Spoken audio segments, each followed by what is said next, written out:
Hello, mind my voice because I'm actually sick. So I'll very appreciate if you do make some dua for me. But yeah, I'm currently sick, so mind the sick voice. So getting on to the topic, I wanted to talk about this title, and I've been thinking about it for a while, and it's in regards to sacrificing something for the sake of Allah. For example, this sin is rising a feeling in us. It's making us feel something good, a good sensation. And this good feeling is rare in our lives. So it's precious to them. And therefore, it's hard for them to let go of that sin for the sake of Allah. What I do when I do encounter situations like these, I remind myself of the long term joy instead of yearning for the constant short term enjoyment. Because the reason why one could over and over commit that sin, because that feeling that arises is temporary and it could fade away as time goes. That's why one could go back to that sin to have that feeling again. And this is saying that that feeling that arises is short term. Meanwhile, when I do remind myself of the long term enjoyment, which is in the hereafter, which is paradise and Allah's pleasure, that is all permanent, not temporary. That is not short term, but it's permanent. The reminder of that has made me trust Allah even more. And this is relating to the phrase, Allah is sufficient for me.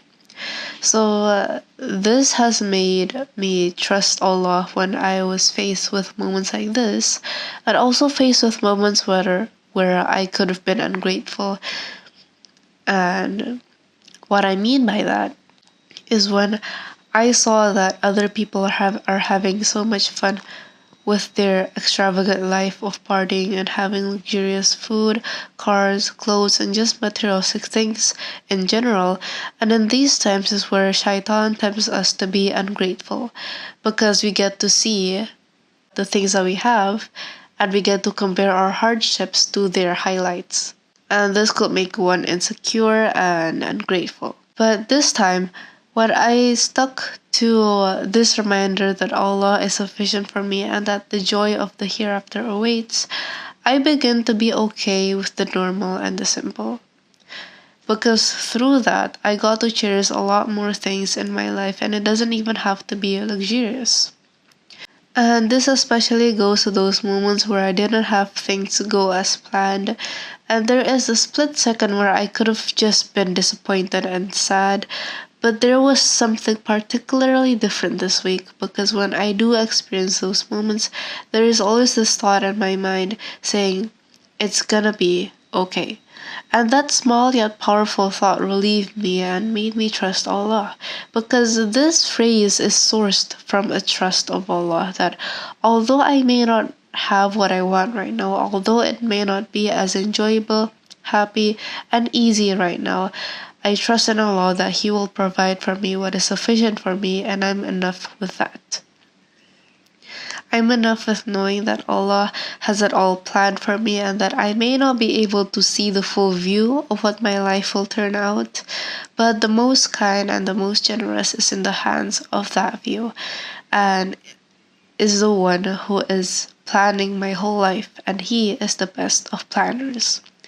So I turned to trust Him in everything, and that actually made me much more grateful for everything.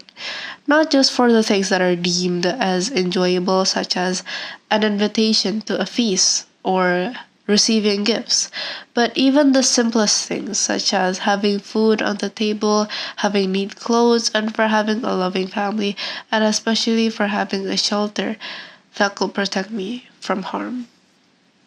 So, to sum it up, you don't need something extravagant, something that people have that could make one ungrateful. We don't need anything that's expensive, that's extravagant to feel happy, to feel at ease, to feel complete.